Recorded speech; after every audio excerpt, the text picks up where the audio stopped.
Agora que a gente já sabe o que é NAF, como projetar o balanço patrimonial e como projetar DRE, a gente precisa entender mais 2 conceitos que são, que o primeiro que eu vou falar nesse vídeo é a taxa de crescimento interna.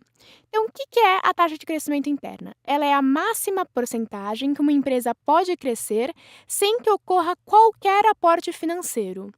Então, a empresa ela vai crescer com o aumento dos recursos internos, ou seja, o aumento da reserva de lucros.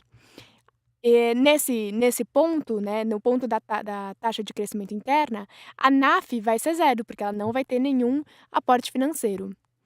Então, no exemplo que a gente tinha essa DRE com esses valores essa BP com esses valores de ativo, dívida e patrimônio líquido. E aí o que a gente fez? A gente montou a projeção quando o crescimento era de 10%. Então a gente ficou com uma DRE projetada, um BP projetado e os valores dos dividendos e da reserva projetados também.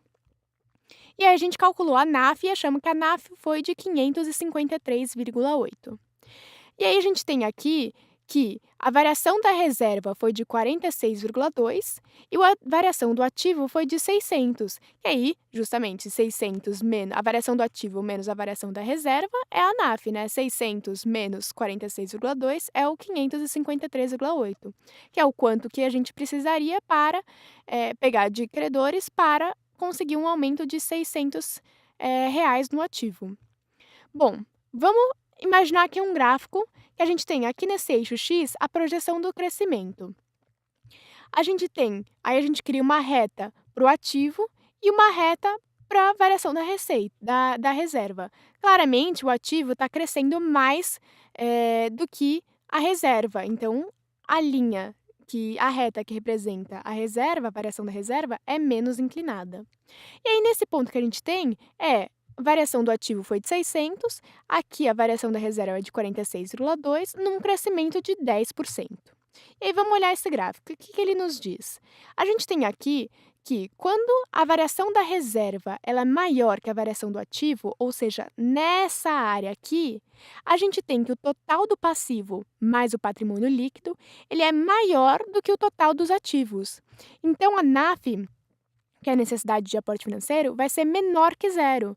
Ou seja, a gente vai conseguir amortizar uma parte das nossas vendas, porque a gente vai ter uma maior variação da nossa reserva do que a gente precisaria comprar de ativos para crescer em 10% as vendas. Então, essa área do gráfico aqui representa NAF menor que zero.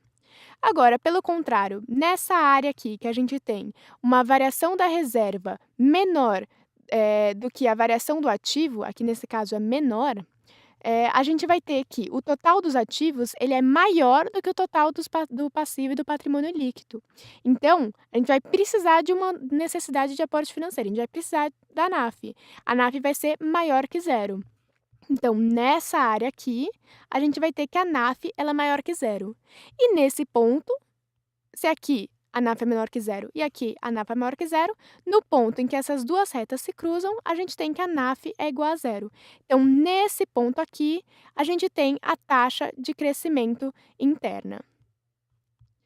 Então, como a gente vai calcular essa taxa de crescimento interna?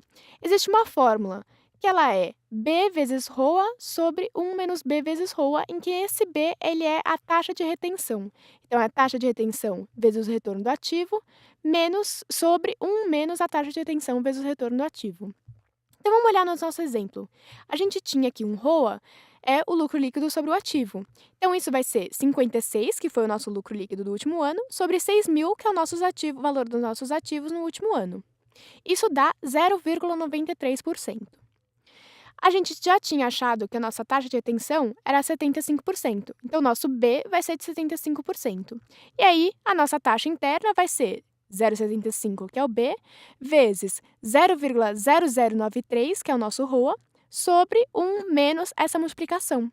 E aí, fazendo essa conta, a gente vai achar que a taxa interna, a taxa de crescimento interna, é de 0,7%.